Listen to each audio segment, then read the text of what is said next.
Hello and welcome back. This is Brandon, your host, or Crane94. You can get rid of the 94, just call me Crane.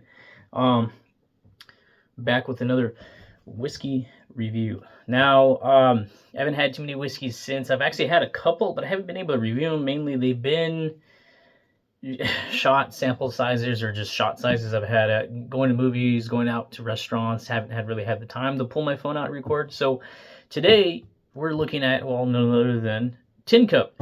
It is a great looking bottle. I picked it up, and I know there's some enthusiasts out there that are going to completely tear me a new one. This is a cheap bottle of whiskey. This was about $23 retail, right? And it came up under just, I want to say $28. Like it was $27 and some change after taxes. So this is an American whiskey. This is Tincup, right? Or Tincup. There you go.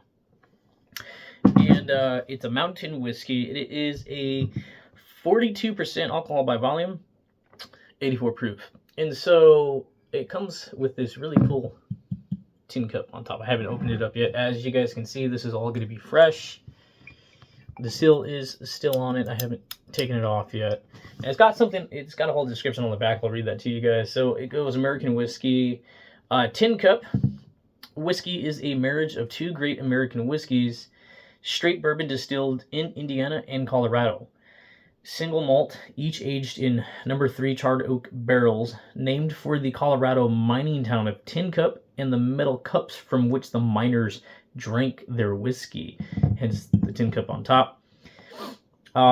Tincup is a true mountain whiskey cut with Rocky Mountain water and bottled at an elevation of 5,251 feet, which is, I believe, the highest, maybe the mid-level, I don't know. That's the elevation of Colorado.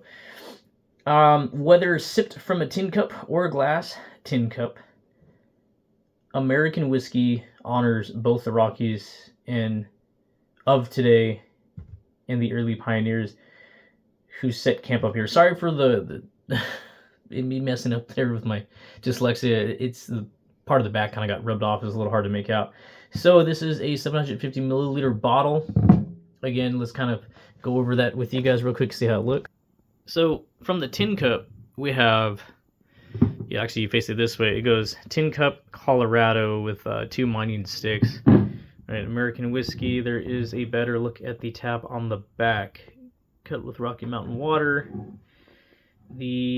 Just a lot of, it's a simple bottle. It's unique. It's, you get a lot of bottles that are either round, completely all the way around, or you get them, they're kind of squarish with a little bit of roundness to them, or they're completely round, or they're squared off. So it's just unique to see a glass bottle like this. I believe there's a specific reason why it's designed like this. I believe this is meant to be taken and be super durable, but since those reviews of Tincup have been out on the market, they have since come out with a metal 375 milliliter bottle in I think it's all aluminum, so it's about half this size, and you can take it on any road trip, any camping trip, any hiking trip, and it should survive the weather and being tossed around. This bottle, though, might be sturdy, but I doubt it. It's really meant to be taken on a hike. And also, I did finally pick up a Glencairn glass. Did I say that right? Glencairn? Glencairn? How do you call it? Glencairn glass. Okay. Can't wait to try this out. Let's get it open. So, everything is still fresh. I haven't had this whiskey just yet. I did pick this glass up as I wanted to completely get the full effect of whiskey. Now, as you guys can see, that's a pretty clean glass, right? It's no specks on it, no dust, no nothing. Nothing special about the packaging. It does come with something at the bottom, and it says the Glencairn, or the Glencairn glass. I don't know if I'm saying that correctly. Don't come at me. I barely just started getting into the whiskey. Let's pop this open and have a smell, shall we? So we'll go ahead and cut that off.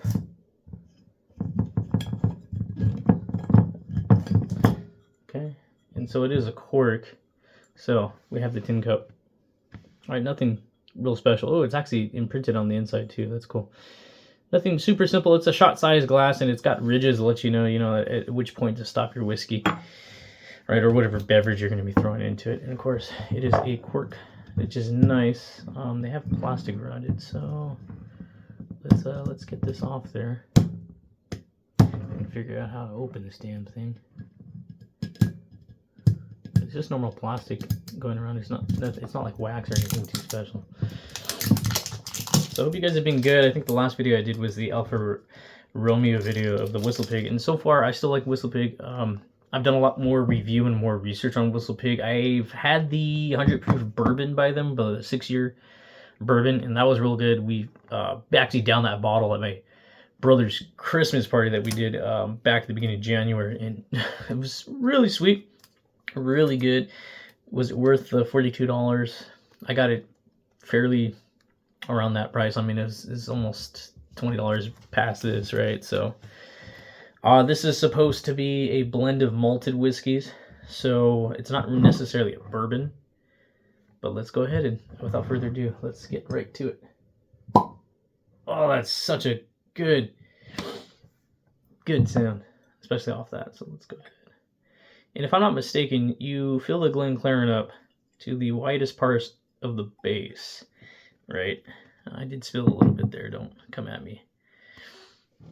So that looks about right. You know, they say you only want to pour up to like the widest part, which is about here. And so, just like any other whiskey professional out there that I've seen them do, you know, you take it up and you kind of swirl it around, right? Get it up in there, and we're going to do the nose. So, it just smells like rubbing alcohol, to be honest with you.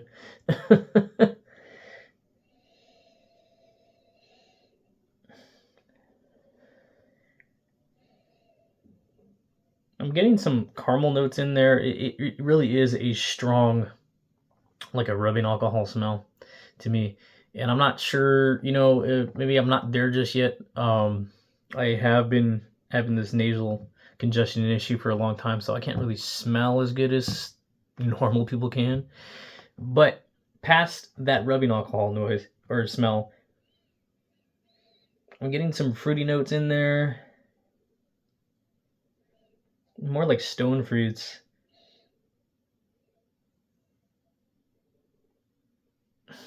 And just rubbing alcohol. I mean, a little bit of caramel in there. Vanilla, maybe vanilla. I don't know.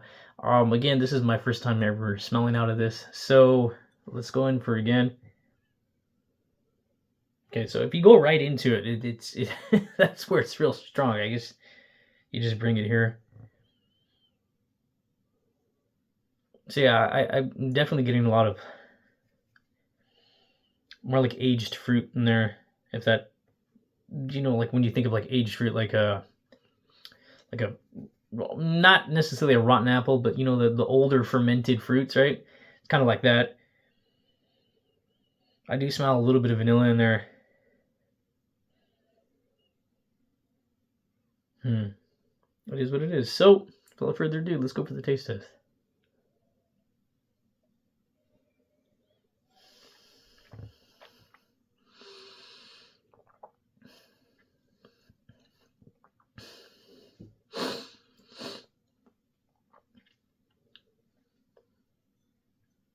So I had a pretty good burn to it. There's not a lot going for it in the aftertaste. And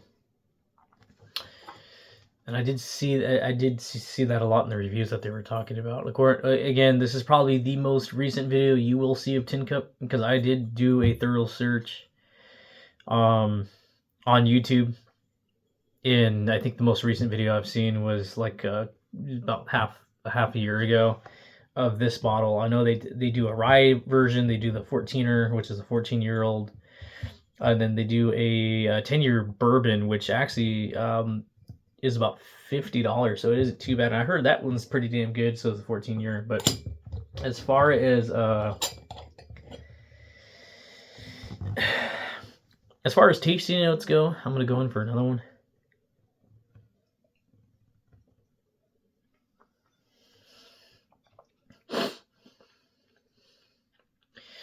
So most of the flavor is right at the very beginning. It's right at the beginning of the palate, and I'm getting a lot of caramel in there, a lot of charred caramel. There is some vanilla, but the aftertaste kind of like it's stale, if that makes sense. Like there's no good. It's like compared to like what I had for like Whistle Pig. Both the Whistle Pigs that I've actually had, they had a good aftertaste, whereas this one's more just kind of rubbing alcoholish. I mean, it tastes kind of how it smells. It tastes a little bit better than does how it smells. And again, I said, you can barely notice anything. And again, I'm only beginning out whiskey reviewing, so I'm not very, what's the word? I'm not a big connoisseur just yet. I don't know all the terms and things, but from what I do know is that this whiskey is not distilled on site. It's actually distilled in Indiana, so it's NGP, I think is what the word is.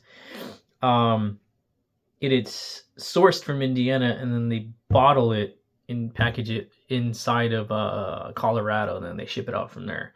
So I think what they're focusing on right now is their actual, like their 14-year, their 10-year bourbon, and I think that their regular tin cups coming from Indiana. So they do kind of finish it off. They said with that Rocky Mountain water.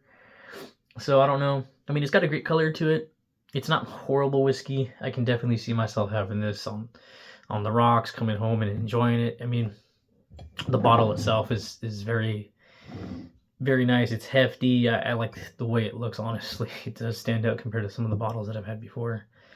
And the tin cup's pretty cool, right? And it's a trademark of theirs, so I'm pretty sure that guys that keep buying this, they probably have a crap ton of these, but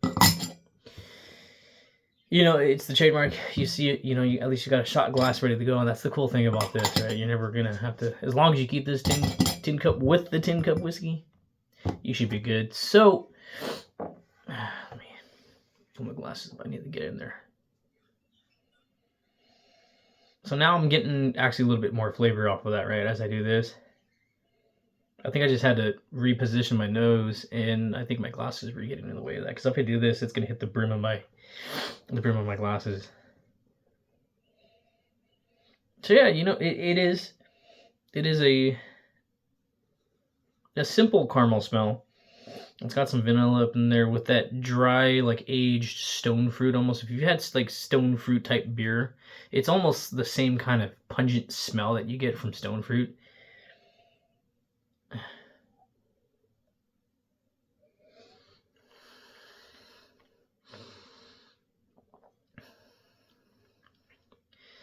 So it's smooth.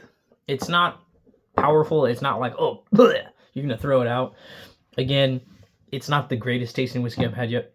And I would say, as far as being simple, for the price, if you're looking for a drink coming home on the rocks, maybe make a cocktail out of it, this is going to be simple. It does have some flavors in there you can play with, and I think it would make a great Manhattan or an old-fashioned. I do cocktails sometimes with Dr. Pepper, so a lot of people like Jack and Coke. I like whiskey and Dr. Pepper. And if you've never had it, try it with your favorite type of whiskey, maybe the cheaper ones, so you're not kind of ruining the more expensive ones, the Dr. Pepper. But it's very good, so I don't know what I would rate this. Would I get it again? I don't know. I mean, I have a whole bottle to go through, so I guess that really depends on, if I enjoy the bottle, will I get another one? I am interested in the rye version that they do. They do a rye version, and that's the one I want to try. But until then, guys, I'll catch you in the next one. It's going to be a minute before I can start doing it, because, I mean, I don't have room here at where I'm staying for a collection of whiskey bottles. So it'll be a while before I catch you guys again. But until then, take care. Thanks for watching and appreciate it. Don't forget to subscribe.